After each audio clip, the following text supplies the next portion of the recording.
Welcome to P S trading. तो friend, आज के इस वीडियो में हम देखने वाले हैं एक ऐसा स्टॉक के ऊपर जहाँ पे प्रमोटर खुद के ही शेयर खुद बेच रहा है। ओके, तो ये चीज़ क्या होती है, ये चीज़ का असर किस ओर जा सकता है, सारा कुछ इस वीडियो में हम देखने वाले हैं। तो video only for education purpose के लिए बना रहा हूँ। यहाँ से आपको बहुत ही ज़्यादा नॉलेज सीखने को डेफिनेटली मिलेगा। तो पेन और पेपर लेके बैठिए, जो भी चीज़ आपको पसंद आती है वो चीज़ आप अपने डायरी में, ट्रेडिंग डायरी में लिख कर लीजिए। बिकॉज ये जो चैनल बना रहा हूँ तो इसका मोटिव यही है कि आपको सही से नॉलेज आना चाहिए स्टॉक मार्केट का। जो भी चीज़ यहाँ पर न्यूज़ हो या फिर कौन सा भी चीज़ हो, प्रॉपर आपको आइडिया हो कि कैसे हो सकता है, कैसे हम काम कर सकते हैं। ट्रैप नहीं होना चाहिए मार्केट में, ये मेरा मोटिव है। ओके, तो चलो तो स्टार्ट करते हैं।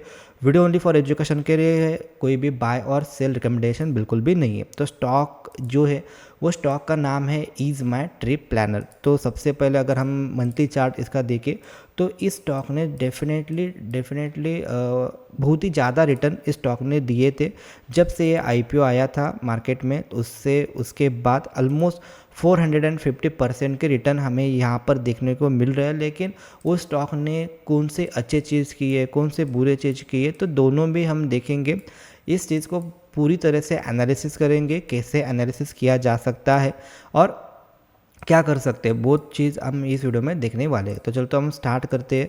सबसे पहले आते हैं डेली चार्ट के ऊपर। आज अगर हमने स्टॉक को देखा तो पहले से ही गैप डाउन ओपन हो गया, उसके बाद डेफिनेटली एक लोअर सर्किट के भी और गया था। मतलब कि 90% स्टॉक क्या किया था, रिडक्ट हो मुझे मतलब कि 90% स्टॉक क्या हो गया था, डाउन आया था। ओके, तो क्यों आया था, क्या आया था, तो एक ब्लॉक डील हुई थी। ब्लॉक डील मतलब क्या होता है कि जब भी कोई भी बिग, आप बोल सकते हो बिग इन्वेस्टर या फिर इंस्टीट्यूशनल हेवी क्वांटिटी में, हेवी वॉल्यूम के साथ जब भी वो काम करता है तो उसको ब्लॉक डील या बल्क डील में करना पड़ता है। तो यहाँ पर एक ब्लॉक डील आई है।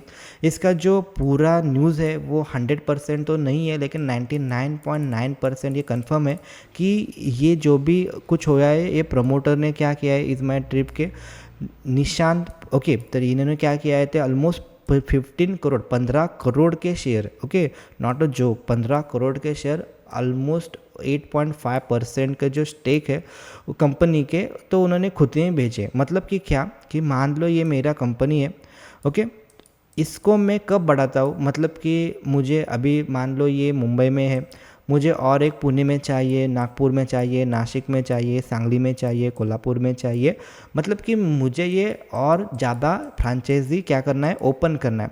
ये मैं कब करता हूँ, जब मुझे एक बिज़नेस से कॉन्फिडेंस आता है, तब मैं क्या करता हूँ, उसका फ्रेंचाइजी बढ़ाता हूँ। ओके, और मैं इसे कम कब करूँगा, अगर मुझे ये भी अगर मुझे ये पता चला कि इस बिज़नेस से कोई इनकम नहीं आ रहा या फिर कौन सी भी निगेटिविटी अपकमिंग ईयर्स में, अपकमिंग डेज में मुझे दिखाई दी, तो मैं क्या करूँगा, ये जो मेरे मल्टीपल फ्रेंचाइजीज थे, स्टेप बाय स्टेप क्या करूँगा, मुझे ये मैं क्या करूँगा, कट करूँगा। मतलब कि क्या, प्रमोटर के पास अगर मान लो प्रमोटर के पास 70% स्टेक है, अगर उस सेल्फ प्रमोटर ने क्या किया, उस स्टेक को क्या किया, ऐड किया। वो ऐड कब करेगा, जब उसे पता चलेगा कि हमारा जो शेयर का प्राइस है अभी फ़िलहाल के लिए तो क्या है, बहुत ही ज़्यादा सस्ता है, मतलब कि कम रेट में है, आगे जाकर बढ़ेगा। तो प्रमोटर क्या करता है, पहले से ही वो बाय करके रखता है। इसे बोलते हैं हम बाय बैक। ओके, इसे बोलते हैं हम बाय बैक। लेकिन इस कंडीशन में क्या हो रहा है कि प्रमोटर एवरी क्वार्टर क्या कर रहा है, थोड़ा बहुत नहीं, ज़्यादा से अमाउंट में क्या कर रहा है, वो उसके भेज दे रहा है। मतलब कि क्या, प्रमोटर को खुद को ही उस बिज़नेस में, मान लो ऐसा हम कह सकते हैं कि ज़्यादा कॉन्फिडेंस नहीं है, या फिर उसको कोई भी रिक्वायरमेंट है, पेमेंट की रिक्वायरमेंट है, कुछ भी है, तो दिक्कत आ रही है, इसी वजह से प्रमोटर खुद के ही शेयर खुद बेच के जा रहा है। ओके, तो ये निगेटिव चीज़ होती है, पूरी तरह से कि निगेटिव चीज़ होती है, इसे कभी भी एक्सेप्ट नहीं किया जाता। लेकिन ये जो चीज़ होती है बायबैक, मतलब कि प्रमोटर खुद के ही शेयर खुद बाय करता है, ये बहुत ही ज़्यादा अच्छी चीज़ होती है। इसको बहुत ही 100% मतलब कॉन्फिडेंट प्रमोटर है कि उसको उस बिज़नेस में ज़्यादा कॉन्फिडेंट है, आने वाले समय में वो जो कंपनी है वो आगे जाके बढ़ने वाली है। तो क्या करता है प्रमोटर, खुद के शेयर खुद बाय करता है। लेकिन यहाँ पर क्या हो रहा है, इस माई ट्रिप में क्या हुआ था कि आज के दिन बल्क डील हुई, और 38 रुपीज़ पर उन्होंने क्या किया, ट्रांजैक्शन किया ऑलमोस्ट। अब ये जो नंबर है, फिगर है, वो अलग अलग वेबसाइट पर, अलग अलग न्यूज़ चैनल पर अलग अलग दिखाई दे रही है। ये जो सोर्स है मनी कंट्रोल से आया है। तो मनी कंट्रोल पर ये दिखाई दे रहा है कि 580 करोड़, ओके, 580 करोड़ का जो फिगर है, इस अमाउंट का मतलब कि फ्लोर प्राइस पर क्या हुआ था, सेल हुआ था। और बायर कौन थे, मतलब किसने बाय किया है, तो ये मल्टीपल इंस्टीट्यूशनल इन्वेस्टर ने क्या किया था, बाय किया था। मतलब कि क्या होता है, आप भी कभी कभी क्या करते हो कि मतलब कि ऐसा नहीं बोल रहा कि आप, गलती होती है कभी कभी क्या होता है, कौन सा भी शेयर पड़ रहा है, गिर रहा है, गिर रहा है, गिर रहा है, तो हम क्या करते हैं, उसे अंधाधुंध डोए बंद के, आँख बंद कर क्या करते हैं, बाय करते हैं। तो ऐसा बिल्कुल भी नहीं करना चाहिए। उसे प्रॉपर एक, क्यों गिर रहा है स्टॉक, उसके पीछे का रीज़न क्या है, या फिर टेक्निकल क्या है, सब चीज़ें जब भी आपके हिसाब से आती है, एक रडार में आती है, तभी हम डिसीजन ले सकते हैं। खुद ही एक एक एक एक्सवाइजेड स्टॉक है, खुद ही नीचे गिर रहा है, नीचे गिर रहा है, तो ऐड करिया जा, यहाँ पर गिरा, इधर बाय किया, यहाँ पर भी गिरा, इधर भी एवरेजिंग किया, इधर एवरेजिंग किया, इधर एवरेजिंग किया, ऐसा करते करते क्या होता है, ये ज़ीरो तक भी जा सकता है। मतलब कि क्या, कि नीचे जो जाता है, ओके, कौन सा भी स्टॉक, तो उसका प्रॉपर रीज़न मालूम होना चाहिए क्यों ये नीचे जा रहा है। ऊपर भी स्टॉक अगर जाएगा तो भी रीज़न मालूम होना चाहिए क्यों आगे जा रहा है। तो ये अगर आपने सही से पढ़ा या फिर सही से उसका एनालिसिस किया तो आपको कोई दिक्कत नहीं आ सकती। तो ये मेरा कहने का मोटिव था। एक बार कंपनी के बारे में स्टडी करते, कंपनी क्या है, किस बिजनेस में कंपनी काम करती है।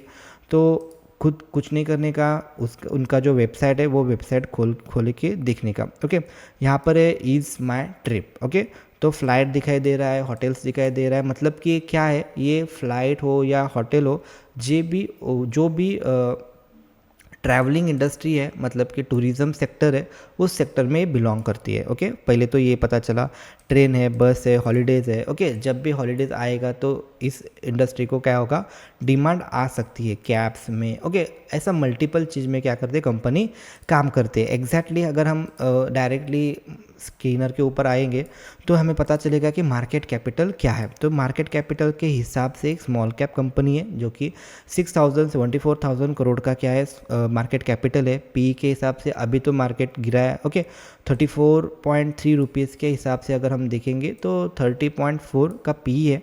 मतलब कि इंडस्ट्रियल पी से काफ़ी ज़्यादा सस्ता है। ओके, ऐसा अब बड़े लोग क्या करते हैं, ये गलती भी करते हैं कि इंडस्ट्री पी से बहुत ज़्यादा सस्ता हो गया तो क्या करो, बाय करो। ऐसा बिल्कुल भी नहीं करने का, ऐसा बिल्कुल भी नहीं करने का। जब किधर भी आपको एक रिवर्सल प्राइस एक्शन दिखाई देगा विद अ प्रॉपर आपका लेवल के हिसाब से, देन हम प्लान कर सकते हैं। अभी क्या कंडीशन क्या हुआ है, अभी का कंडीशन ये हुआ है कि प्रमोटर ने ही माल भेजा है, ऐसा न्यूज़ आ रही है। ओके, तो ये कंफर्मेशन होगा तो बहुत ज़्यादा नेगेटिव है। ओके, क्यों नेगेटिव है मैं आगे जाके आपको बताता हूँ।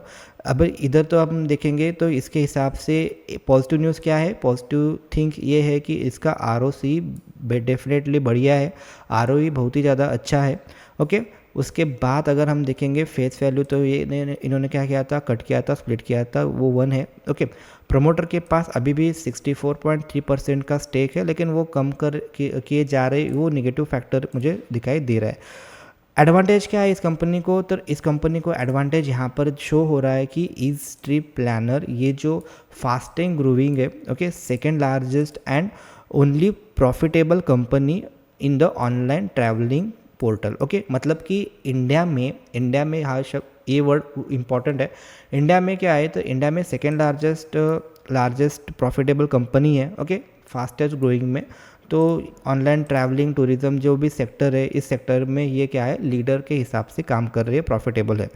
अगर हमने सेल दिखा तो प्रॉफिट एंड लॉस, ओके, ये जो सेल है, तो सेल क्या हो रहा है, अगर हमने 2013 ओके 2013 से हमने देखा तो इधर से तो हमें कोई भी ग्रोथ दिखाई नहीं दे रही। 2013 से 2024 तक कोई भी ग्रोथ दिखाई नहीं दे रही। लेकिन कोविड के बाद अगर हमने देखा तो यहाँ से हमें क्या दिखाई दे रहा है, यहाँ से हमें ग्रोथ दिखाई दे रहा है। मतलब कि पास का जो हिस्ट्री है, पिछले 10 साल का जो हिस्ट्री है वो बिल्कुल भी निगेटिव है, वहाँ पर कोई भी पॉजिटिव थिंग नहीं है। ओके, उसके बाद अगर हमने प्रॉफिटेबल जर्नी देखी तो नेट प्रॉफिट जो है वो 2 करोड़ था, सिंगल डिजिट, उसके बाद double digit, then 0, again double digit, और अभी 3 डिजिट पे आया है। ओके, मतलब कि ये मान लो कि प्रॉफिट में ग्रोथ है, प्रॉफिटेबल कंपनी है, लेकिन सेल में 10 ईयर के हिसाब से कोई भी हमें ग्रोथ दिखाई नहीं दे रही।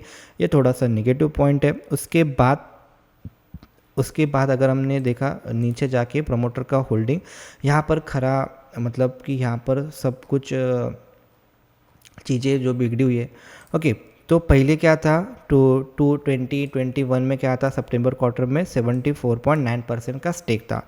उसके बाद अगर हम यहाँ पर दिखाई दिए मान लो 23, ओके, इधर से इधर इन्होंने क्या किया, स्टेक कम किए, उसके बाद फिर से स्टेक कम किए, उसके बाद फिर से लगातार स्टेक कम किए जा रहे हैं।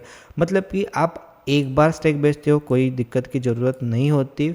ओके, लेकिन बार बार एक ही चीज़ होती है तो वो परेशानी की बात होती है। मतलब कि ये जो पूरा माइनर है, ये जो पूरा असर हो गया है वो कंपनी के प्रमोटर को काफ़ी दिक्कत में डाल सकता है। लेकिन फंडामेंटली अभी तक तो as per short term time frame view, fundamentally तो सेल एंड प्रॉफिट अच्छा है।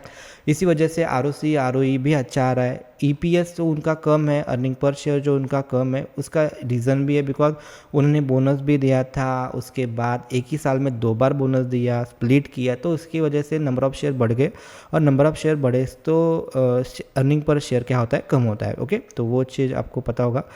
उसके बाद इनका जो भी कोई भी बोरोइंग मतलब कि कर्जा वगैरह कोई भी नहीं है। ओके, और रिजर्वर ठीक ठाक से अच्छा है। तो थोड़ा सा पॉजिटिव थिंग भी है, थोड़ा सा नेगेटिव थिंग भी है।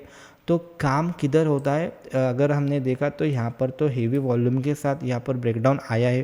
क्यों आया है, प्रमोटर ने स्टॉक सेल किया है, ऐसा न्यूज़ चल रहा है। ओके, तो आपको सभी चीज़ मैंने बताई, पॉजिटिव थिंग भी बताई स्टॉक के बारे में, नेगेटिव थिंग भी बताई। प्रमोटर का इशू है, अगर प्रमोटर के अलावा कोई और ने मतलब FIs ने मतलब DIs ने बेचा होगा तो कोई भी दिक्कत की ज़रूरत नहीं थी, लेकिन प्रमोटर खुद से ही माल बेचते जा रहा है, और एक बार नहीं होगा, ये 3 बार होया है और कंटिन्यू कर रहा है। तो इसका असर इन्वेस्टर को कैसा होता है, नेगेटिव ही होता है। ओके, तो आप भी बोल सकते हो आपके हिसाब से क्या हो सकता है, मतलब कि आपके हिसाब से अच्छा है, बुरा है, आप बता सकते हो कमेंट करके।